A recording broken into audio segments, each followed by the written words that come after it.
आज हम बात करेंगे प्रेजेंट इंडेफिनिट टेंस के इंटरोगेटिव सेंटेंस की। इंटरोगेटिव सेंटेंस का मतलब ये होता है प्रश्नवाचक वाक्य। इंटरोगेटिव सेंटेंस वो सेंटेंस होते हैं जिससे हम किसी की लाइफ के बारे में प्रश्न पूछते हैं।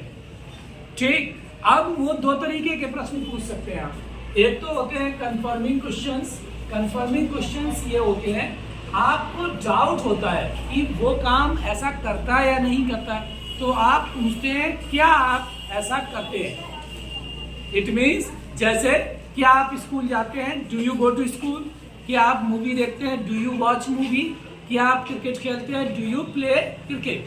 तो ये इस तरीके के क्वेश्चंस होते हैं, वो होते हैं कंफर्मिंग क्वेश्चंस।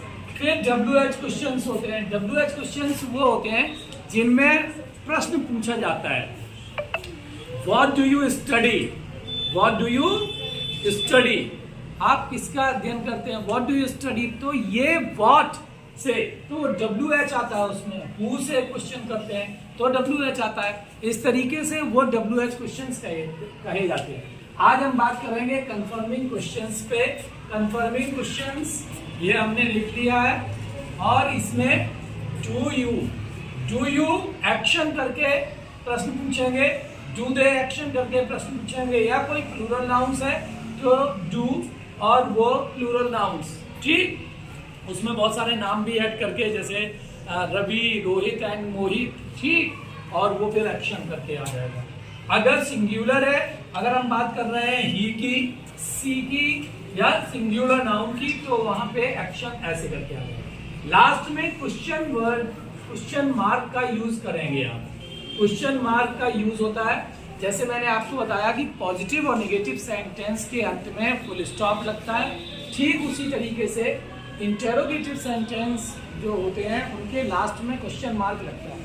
अगर आप क्वेश्चन मार्क नहीं लगाते हैं तो कभी कभी वो कंफ्यूजन क्रिएट करता है उस सेंटेंस के बारे में। तो question mark is very important to put at the end of the interrogative sentences. ठीक, अब आ जाएंगे कुछ एक्शंस हमने यहाँ पे लिखी हैं और ये एक्शंस नीचे मैंने लिखी हैं कुछ। इन एक्शंस का यूज करके आप बहुत सारी सेंटेंस बना सकते हैं। जैसे गो टू स्कूल, स्कूल जाना। क्या आप स्कूल जाते हैं, do you go to school. सीधे स्लैश का मतलब एक चीज लगेगी, डू यू सीधे go to school question mark. Do you go to market question mark. Do you go to the park question mark. इस तरीके से do you go to Agra question mark. ऐसे बहुत सारी एक्शंस आप बना सकते हैं। ऐसे ही सैर पे जाना होता है, गो for a walk. Do you go for a walk. क्या तुम सैर पे जाते हो, do you go for a walk. क्या तुम सुबह टहलने जाते हो तो do you go for morning walk. क्या तुम शाम को टहलने जाते हो तो do you go for evening walk. इस तरीके से चीजें बदलती रहती हैं। एक्शंस भी आप बहुत सारी बना सकते हैं। ठीक, इसी तरीके से क्या आप किताब पढ़ते हैं तो do you read a book. अब यही अगर हम डज के साथ करेंगे तो does he go to school, does बन जाएगा, एक्शन वही रहेगी क्वेश्चन मार्क।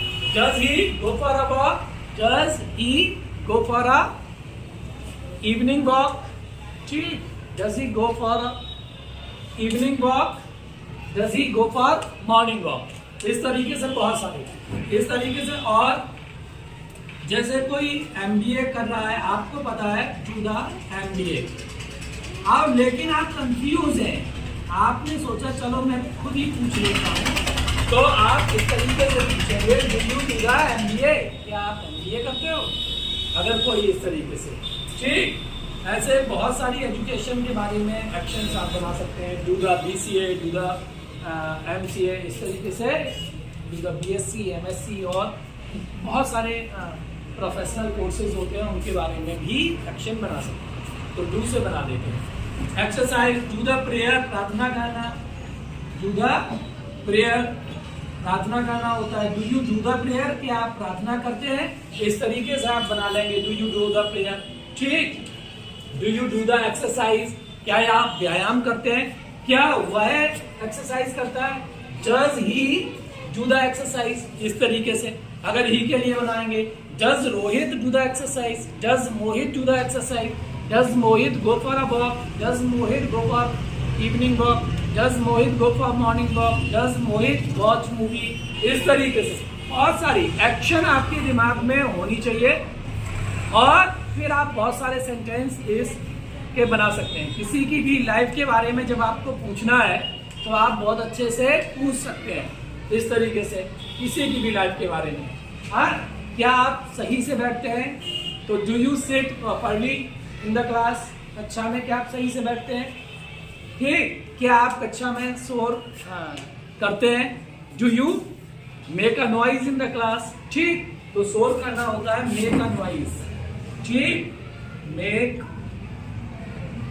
अ नॉइज, शोर करना। ठीक, डू यू मेक नॉइज? इस तरीके से। Does he make noise? इस तरीके।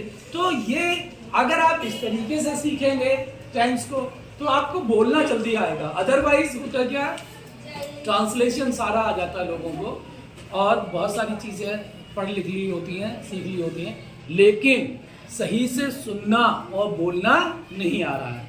यानी कि उन्हें बोलने में भी दिक्कत होती है और सही से सुनने में भी होती है, यानी कि प्रॉपर लिसनिंग नहीं होती है। आप अंग्रेजों की स्पीच को सुनेंगे तो बहुत सारे लोग समझ ही नहीं पाते, उन्हें यही नहीं समझ में आती है whether the language is English.